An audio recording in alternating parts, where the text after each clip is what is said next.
Hi everyone, Scott here, and I'm making this video to highlight the differences between buy-to-let and serviced accommodation. So if you know all about serviced accommodation, this video won't be for you. This is for the people who have heard of serviced accommodation, that are currently landlords or thinking of moving into serviced accommodation. So we're going to be covering, it's basically buy-to-let versus serviced accommodation. What are the main differences? So let's start by clarifying a few terms. Buy-to-let just means normal residential tenancies. You buy your property, you rent it out to a tenant from say 6 months to a couple of years, and you hopefully get good tenants and make cash flow above and beyond your mortgages and your costs each month. So buy-to-let means traditional rentals. It's that person's principal home. They live there with their family. They've nowhere else to go. Versus serviced accommodation. That is just a general term for holiday lettings, short-term lettings, self-catering apartments, serviced apartments. There's lots of different ways to describe it. For now, we just call it SA, serviced accommodation. But think the rental market, the holiday rental market, short-term, serviced, and we self-catering apartments. So self-catering units is how some people like to describe that. But basically the holiday let serviced accommodation market, there's some key differences. So let's look at some of these. Now, the main reason for anybody to invest in property is obviously profit and income. So buy-to-let, it's pretty much fixed every single month. And you'll need to excuse my writing, it is really bad and childlike, but this is the best I can do, so hopefully you can read it. So with buy-to-let, the income is fixed every month. Now, that is a market rent. You will dictate, your letting agent or yourself or the market in that area will dictate how much you're going to get for that. But with serviced accommodation, there is at the very least, you're talking 4 times the income for that property. Now, there's more associated costs, but you should be talking at least 4 times the income. So if your rent was 500 quid, you should really be looking at getting £2,000 a month. So when it comes to profit and cash flow, now, there's lots of claims touted out there. Lots of people selling courses and online profiles saying we'll turn your buy-to-let and make you 10 times your profit. Now that is true in some instances. Now we've done it. We've taken a buy-to-let that was for the landlord, for the owner, cash flow and say £50. After all costs, they made £50. Now, in serviced accommodation, because you're getting 4 times the income, very easy for Pillow to take that and make you £500 a month profit after all costs. Probably that's the minimum we would do for you. If it wasn't making that amount of excess, keep it as a buy-to-let. So in that instance, it would be making 10 times the actual profit at the end of the month. So in that instance, that is 10 times your profit, but it doesn't work like that in all cases. But for us, we would not take a property from the buy-to-let market, change it to an SA, unless it was making you a good through £100 a month in excess of what you were making just now. So the income could be 4 times, the income could be 5, 6, 7, 8, 9 times, but there's more associated costs. So don't get mixed up with the actual income. It's all about net profit at the end of the day. What are you making? But the thing about serviced accommodation is it isn't fixed. You can get higher at Christmas and New Year. You can get a really good contractor let that was in for a month and they paid you a really high rate. You can get 3 or 4 people sharing and they're willing to pay higher. The potential to make more profit is magnitudes higher with serviced accommodation. You know what you're going to get for the next year. Maybe it goes up £50, maybe it goes up 5% with the buy-to-let market. But with serviced accommodation, if there's an event on in your area, if something's happening, for example, the Troon Open Golf, people were renting out their properties for £18,000 for 10 days. It was an insane amount of money. So these are one-offs, by the way. This video isn't to glamorise serviced accommodation and say it's definitely going to work for you. It's simply to say that there's the potential to make a lot more income. And I've very rarely say properties that are suitable for serviced accommodation that don't make a lot more than buy-to-lets. I've never seen it, but I'm sure they are there. So you're going to get a lot more income, which ultimately leads to a lot more net profit at the end. You should at least 2-3 times the net profit, but the average is probably 4 times the net profit at the end. This is a very general figure going across the board, across the country, 1, 2, 3 beds. There's too many figures to give an exact multiplier, but you will make more money. We're talking about arrears. Well, yes, you've got the potential with a buy-to-let for arrears, a tenant's in. Now, traditionally in Scotland, it's changed. You could be talking between 3 and 6 months to get your property back, and probably £1,000 worth of court costs to get your property if the tenant doesn't move out. And by the way, local authorities, shelter, charities, all the support groups do give tenants advice. Do not move out. In fact, don't pay any rent, save it for your next place. You don't need to move out until your landlord gets a court order. So there's people fighting against you as a landlord, and that's the way it's always been. But you don't get any arrears with service accommodation, because people pay in advance. It's not their principal residence, meaning that if they're there for a week and they decide to stay, which never happens, then you can go and change the locks and put them out.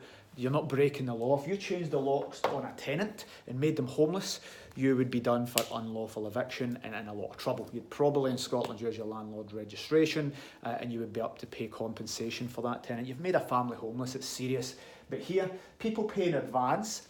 Now, if you imagine the type of client that comes to a holiday let, they're coming up to Loch Lomond, for example, they're here for a weekend, they're not going to stay illegally in your property, they're not just going to decide, you know what, I love it so much in this service apartment that I'm going to stay here forever and leave all my stuff behind. I'm not going back down to England or back to Japan or Germany. I'm going to stay in your service apartment. That just simply won't happen.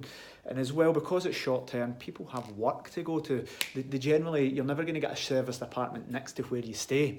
So if your work is maybe in Birmingham and you're here for a weekend up in Scotland, or vice versa, you're not just going to abandon your work and your whole family just to illegally stay in your serviced apartment. So you don't get people squatting and not paying rent. And if they do, you just go and change the locks. It's very, very simple. But it just doesn't happen because it's not somebody's principal residence. They move on. All this eviction, court costs, people staying in your property not paying rent, it just doesn't happen with serviced accommodation. So from that instance, it's much safer. Tenant rights as well. So we covered it there.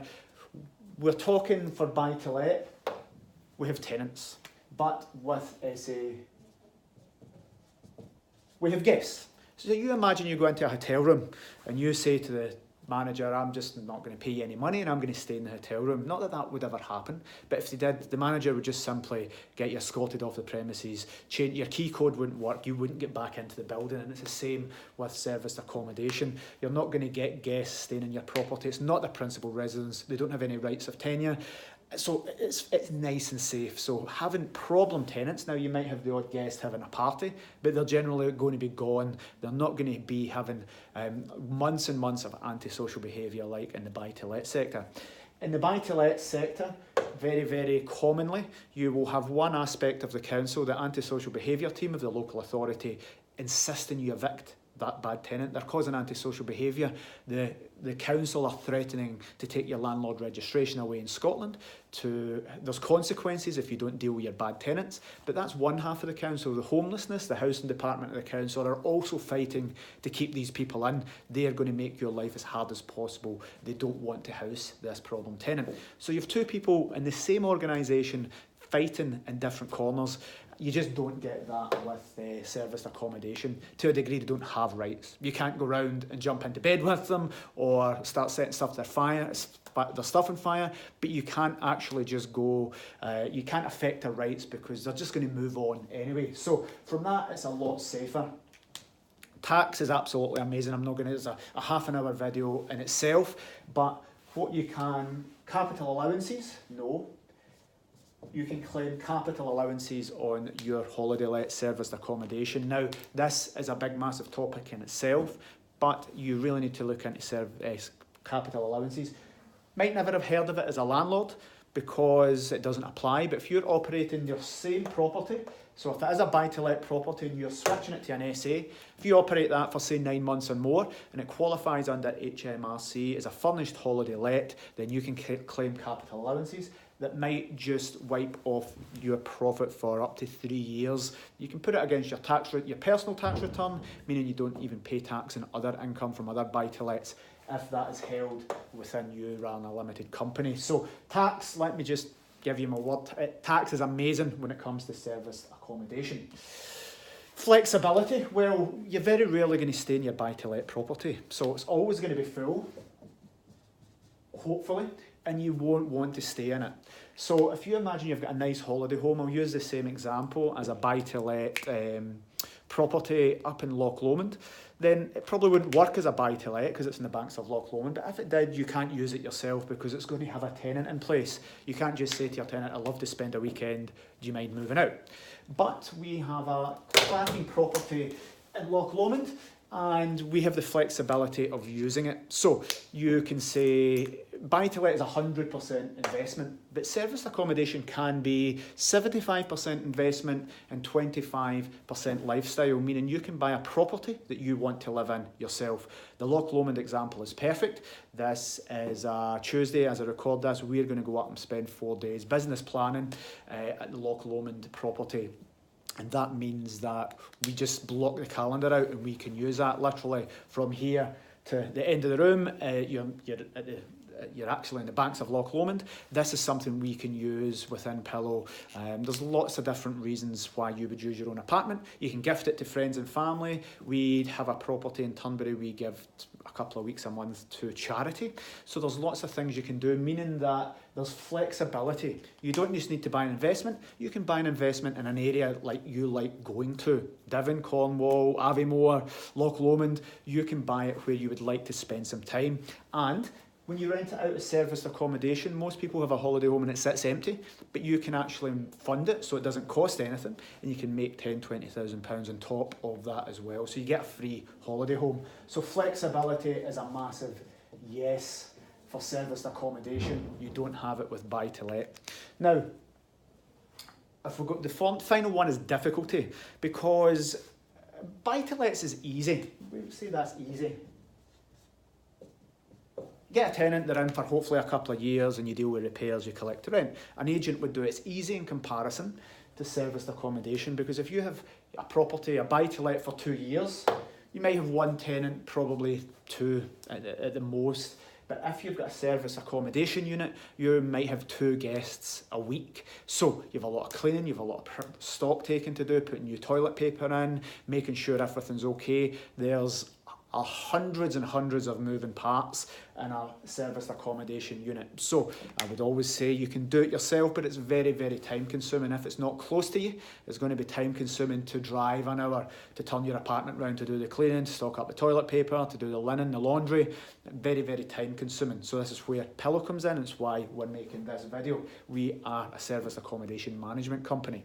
So we know the work involved. You can run it yourself. There's people that successfully do it. But compared to buy-to-let is easy. It's a let and forget strategy. You don't need to worry about it. But for serviced accommodation, you need to have really, really good logistics in place. You need to be on call 24/7, because if you imagine overseas clients and guests, you might think it's easy for them to get in, but it's not for them because they're from a different language, a different culture. You could be meeting them, but it's 8 o'clock at night, but their flight's delayed. You could be sitting there till 2 in the morning to let them in. So it needs to have some level of operations, and that's what Pillow do. So just to say, serviced accommodation makes a lot more money. It's a lot more flexible. It's a lot more tax efficient. It's a lot safer. But there are some difficulties, and I would always recommend a good management company to make sure that everything runs, and the operational side is there to run well. Because if you get it wrong and a guest turns up and you're double booked, it's going to destroy your online reputation. You need to put them in a hotel and it's going to cost you money. These are headaches you just don't need. So if you're new to serviced accommodation, it would be very hard to jump in and just take a buy-to-let and try and change it to serviced accommodation. How do you furnish it? How do you kit it out? What portals do you put it on? What pricing? So these are all things to consider. So I don't want to rile you up to be really excited about serviced accommodation, because it's not just that easy to change your buy-to-let and get 50 quid a month to change it to serviced accommodation and make £1,000 a month.